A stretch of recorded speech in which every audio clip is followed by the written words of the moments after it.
हमारे जमाने में साइकिल 3 चरणों में सीखी जाती थी। पहला चरण केची, दूसरा चरण डंडा व तीसरा चरण था गद्दी।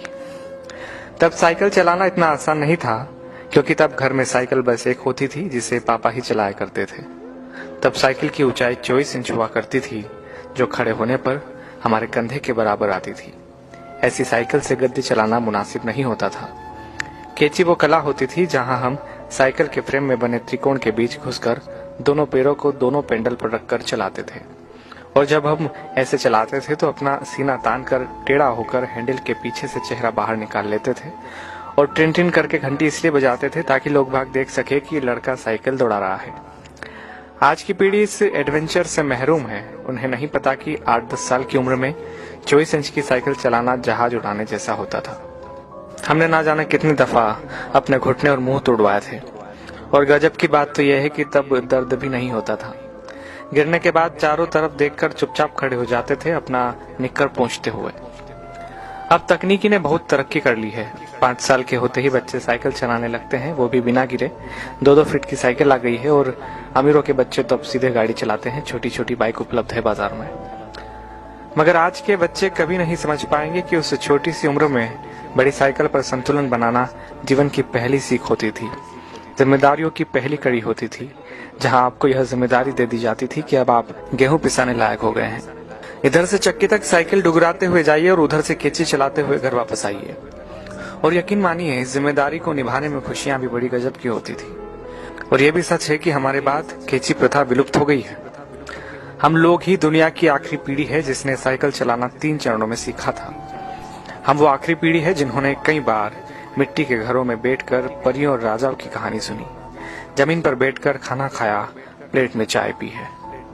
हम वो आखिरी लोग हैं जिन्होंने बचपन में मोहल्ले में मैदानों में अपने दोस्तों के साथ परंपरागत खेल, गिल्ली डंडा, लुका छुपी, खो खो, कबड्डी, कंचे जैसे खेल खेले हैं। हम वो आखिरी पीढ़ी के लोग हैं जिन्होंने कम या बल्ब की पीली रोशनी में होमवर्क किया है और नॉवेल पढ़े हैं। हम उसी पीढ़ी के लोग हैं जिन्होंने अपनों के लिए अपने जज्बात खतों में आदान प्रदान किए हैं। हम वो आखिरी पीढ़ी के लोग हैं जिन्होंने कूलर, एसी व हीटर के बिना ही बचपन गुजारा है। हम वो आखिरी पीढ़ी के लोग हैं जो अक्सर अपने छोटे बालों में सरसों का ज्यादा तेल लगाकर स्कूल और शादियों में जाया करते थे। हम वो आखिरी पीढ़ी के लोग हैं जिन्होंने स्याही वाली दवात या पेन से कॉपी, किताबें, कपड़े और हाथ काले नीले किए हैं। हम वो आखिरी लोग हैं जिन्होंने टीचर्स से खूब मार खाई है। हम वो आखिरी लोग हैं जो मोहल्लों के बुजुर्गों को दूर से देखकर नुक्कड़ से भागकर घर आ जाया करते थे। हम वो आखिरी लोग हैं जिन्होंने गोदरेज सोप की गोल डिबिया से साबुन लगाकर शेव बनाई है, जिन्होंने गुड़ की चाय पी है, काफी समय तक सुबह काला या लाल दंत मंजन या सफेद टूथ पाउडर इस्तेमाल किया है। हम निश्चित ही वो आखिरी लोग हैं जिन्होंने चांदनी रातों में रेडियो पर बीबीसी की खबरें, विविध भारती, ऑल इंडिया रेडियो और बिनाका गीत माला जैसे प्रोग्राम सुने हैं। हम ही वो आखिरी लोग हैं जब हम सब शाम होते ही छत पर पानी का छिड़काव किया करते थे। उसके बाद दरी चादरें बिछाकर सोते थे। एक स्टैंड वाला पंखा सबको हवा के लिए हुआ करता था। सुबह सूरज निकलने के बाद भी ढीठ बने सोते रहते थे। वो सब दौर बीत गया। दरी चादरें अब नहीं बिछा करती है। डब्बों जैसे कमरों में कूलर, एसी के सामने रात होती है, दिन गुजरते हैं। हम वो आखिरी पीढ़ी के लोग हैं जिन्होंने वो खूबसूरत रिश्तों और उनकी मिठास बांटने वाले लोग देखे हैं जो लगातार कम होते चले गए।